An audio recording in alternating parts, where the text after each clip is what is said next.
Hello everyone, welcome to सरल शिक्षा online. पिछली कुछ वीडियोस में मैंने आपको इक्विलेटरल ट्रायंगल्स की प्रॉपर्टी बताई और साथ ही में हमने उसके कुछ 4-5 क्वेश्चंस भी ट्राई किए थे, राइट।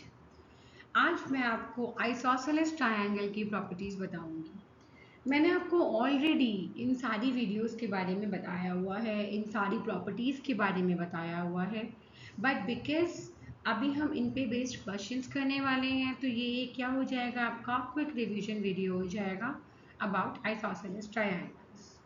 स्टार्ट करते हैं। सबसे पहले हम समझेंगे आइसोसेलेस ट्रायंगल होता क्या है। तो suppose I have a triangle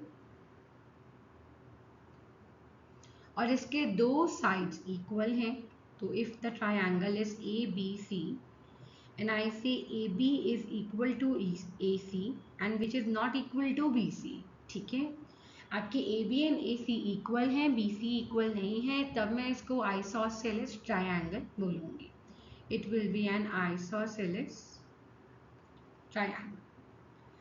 now there are some properties जो हम समझेंगे। अब जब पहली प्रॉपर्टी तो आपकी यही हो गई कि दो साइड्स इक्वल होती हैं, एक साइड नॉन इक्वल होती है। बेटा जो दो साइड्स इक्वल होती हैं उनको हम लेग्स बोलते हैं या साइड्स बोलेंगे नॉर्मल, ठीक है ना। So these are legs. और जो नॉन इक्वल साइड है उनको हम बेस बोलते हैं। फाइन। अब जो भी दो एंगल्स हैं हमारे जो कि बेस को शेयर कर रहे हैं, यहाँ पे angle B and angle C हुआ। Angle B and angle C हमारे होते हैं बेस एंगल्स। और ये जो एंगल रह गया इसको हम बोलते हैं वर्टेक्स एंगल। फिर समझना है वर्टेक्स एंगल कौन सा है, जो कि दोनों लेग्स के बीच में आ रहा है, ठीक है। और बेस एंगल जो कि बेस को शेयर कर रहे हैं दो एंगल्स, उनको हम बेस एंगल्स बोलते हैं। अब इसमें एक बहुत इंपॉर्टेंट प्रॉपर्टी आती है हमारे पास, क्या कि जब भी दो साइड्स ट्रायंगल की इक्वल होती हैं, जब भी दो साइड, ये मैं आपको पिछली वीडियो में भी शेयर किया था। फिर देखते हैं जब भी दो साइड्स इक्वल होती हैं तो उसके ऑपोजिट एंगल्स भी इक्वल होते हैं। यानी कि आइसोसेलेस ट्रायंगल के अंदर हमारे बेस एंगल्स क्या हो जाते हैं, इक्वल हो जाते हैं। क्या हो जाते हैं, इक्वल हो जाते हैं। तो base angles are equal, which means angle B will be equal to angle C. Clear है। तो ये तो बात हुई हमारे आइसोसेलेस ट्रायंगल की। मैंने आपको बेसिक समझाया कि ये होता क्या है और इनको बोलते क्या है, राइट। अब थोड़ा आगे चलते हैं। जब मैं बात करती हूँ अपने आइसोसेलेस ट्रायंगल की, इसमें एक बात ध्यान रखेंगे, जब भी मैं वर्टेक्स एंगल से, अभी मैं सब जगह ए बी इक्वल टू ए सी लेके चलूंगी, जब भी हम वर्टेक्स एंगल से सामने वाली साइड पे ऑल्टीट्यूड ड्रॉ करते हैं तो बेटा यही, ये जो ए डी है आपका, यही आपका मीडियन हो जाएगा, यही आपका परपेंडिकुलर बाइसेक्टर होगा, यही आपका एंगल बाइसेक्टर होगा, यही ऑल्टीट्यूड तो है ही, हमने पहले बात ही स्टार्ट यहाँ से की थी, राइट। तो ये सारे जो एडी है वो ही सारा मीडियन भी हो जाएगा, perpendicular bisector, angle bisector, altitude सब हो जाएगा, राइट।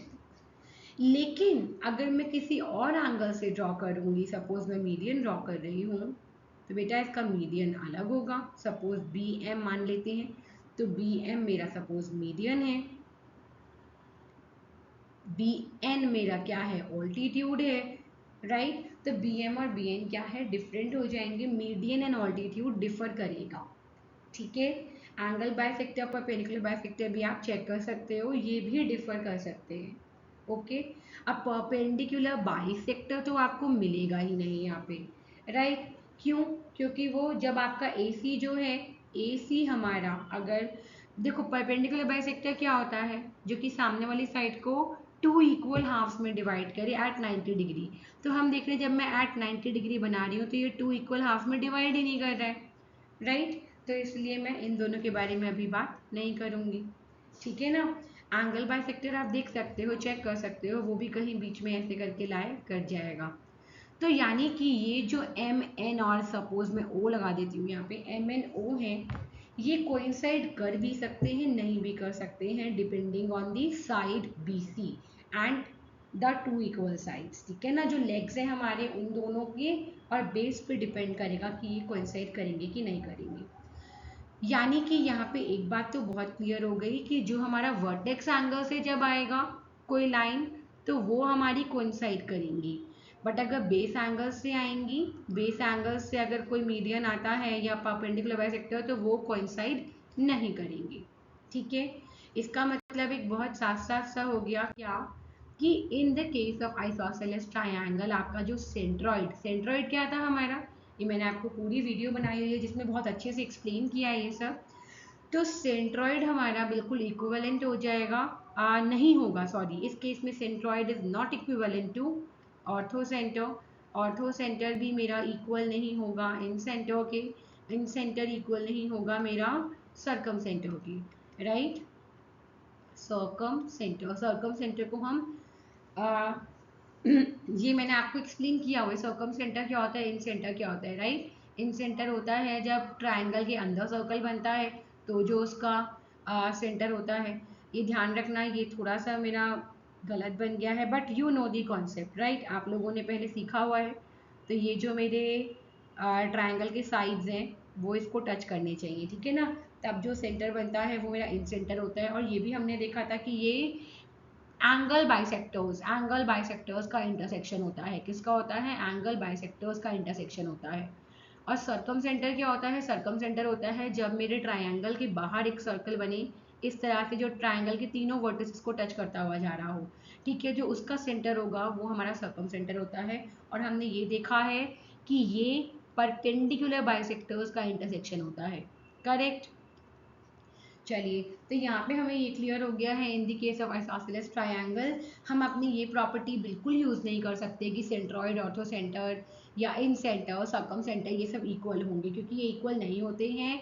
हाँ, एक बात ज़रूर है कि ये सब कोलिनियर होते हैं। कोलिनियर मतलब सपोज सेंट्रॉइड को हम जी से मार्क करें, ऑर्थो सेंटर को सपोज ओ से मार्क करें, आई सेंटर मतलब इन सेंटर को आई से मार्क करें, सर्कम सेंटर को सी से मार्क करें, तो यस ये सब कोलिनियर होंगे, एक ही लाइन पे ज़रूर लाइन करेंगे।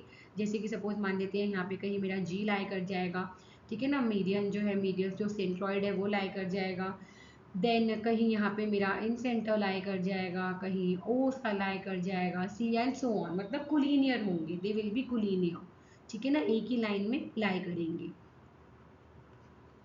फाइन, अब हमारा एक और आपके दिमाग में एक चीज़ आएगी कि मैडम जो हम वहाँ प्रॉपर्टी यूज़ करते थे कि जो मीडियन होता है, मीडियन में जो सेंट्रॉइड होता है बेसिकली, है ना, सेंट्रॉइड डिवाइड्स द मीडियन, क्या था हमारा, centroid divides median in 2:1 ratio.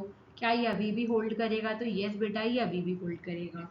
But हम इक्विलेटरल ट्रायंगल्स में चाहे मीडियन हो चाहे ऑल्टीट्यूड हो सब पे ये चीज़ अप्लाई कर रहे थे क्योंकि हमें पता था कि वहाँ पे ये सब कोइंसाइड करते हैं, बट आइसोसेलेस ट्रायंगल में ऐसा नहीं है, तो ये प्रॉपर्टी सिर्फ आपकी मीडियन में ही अप्लाई होगी, ठीक है।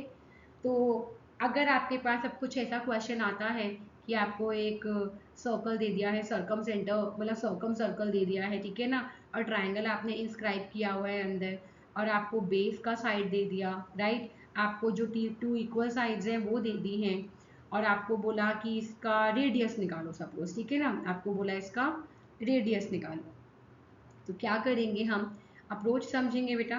पहले तो आपको पता है कि क्योंकि सामने वाले वर्टेक्स से जब मैं नीचे लाती हूँ यहाँ पे ये जो AD होगा यही मेरा मीडियन होगा, यही मेरा परपेंडिकुलर बाइसेक्टर होगा, तो मान लेते हैं BC मुझे x दिया है सपोज, तो BD मेरा x/2 हो जाएगा क्योंकि यही परपेंडिकुलर बाइसेक्टर है, ठीक है ना, x/2 हो गया। और AB का लेंथ मान लेते हैं y दिया है, तो बेटा सबसे पहले मैं AD का लेंथ निकाल लूंगी, ध्यान रखना है यहाँ पे अभी 2:1 का रेशियो अभी अप्लाई आप खाली इसमें नहीं कर सकते हो, क्योंकि यहाँ पे जो मीडियन है एंगल बाइसेक्टर वो तो सब सेम है, लेकिन now it is not confirmed कि ये जो O है ना, ये जो O है वो सेंट्रॉइड भी होगा एंड सर्कम सेंटर भी होगा, ऐसा नहीं है, वो नहीं होगा, ये आपको अलग से निकालना पड़ेगा, ठीक है।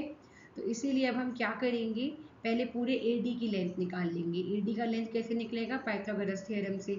पाइथागोरस थ्योरम क्या कहता है? अगेन मैंने आपको पिछले कुछ वीडियोस में समझाया हुआ है। अगर ये हाइपोटेन्यूज है, ये परपेंडिकुलर है, ये बेस है। यहाँ पे मेरी वीडियोस है बेटा जिनमें मैंने पहले ट्रायंगल की बहुत सारी छोटी छोटी प्रॉपर्टीज समझाई हुई हैं, आप चाहे तो यहाँ पे देख सकते हो। तो ये हो जाएगा हाइपोटेन्यूज का square equals to perpendicular square plus base square, right. ये वाला प्रॉपर्टी हम लगाते हैं। तो यहाँ पे AD का स्क्वायर क्या हो जाएगा? AD का स्क्वायर विल बी, मैं थोड़ा सा नीट एंड क्लीन इसको बना देती हूँ, है ना, ये थोड़ा सा मेस्ड अप लग रहा है, गिव मी अ मोमेंट। हाँ जी, तो अब यहाँ पे हम पहले AD का स्क्वायर निकालेंगे बाय यूजिंग पाइथागोरस थ्योरम। बेटा अगर आप AB स्क्वायर देखिए, AB इसमें हाइपोटेन्यूज होगा, AB square is equals to AD square plus BD square हो जाएगा। तो यहाँ से AD स्क्वायर क्या आ जाएगा? इट विल बी AB का whole square minus BD square, right. तो बच्चे एक बार ये आप AD का लेंथ निकाल लेंगे यहाँ से।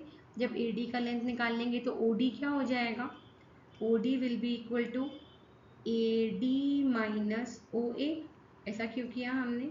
क्योंकि आप देखिए ये पूरा लेंथ जो है वो AD है, इतना लेंथ OD है। अगर मैं AD में से पूरे में से OA माइनस कर दूं तो मेरे पास OD आ जाएगा। एंड OA क्या है? बेसिकली वही मेरा क्या है? रेडियस है, जिसको मैं X रेडियस भी बोलती हूँ, राइट। या इस सर्कल की रेडियस बोलेंगे इसे। तो यानी कि ये मेरे पास हो गया AD जो आप ऑलरेडी निकाल चुके हो माइनस R। ठीक है, R आपको नहीं पता, वही आपने निकालना है। अब हम फिर छोटे वाले ट्रायंगल में जाएंगे, इस वाले ट्रायंगल में।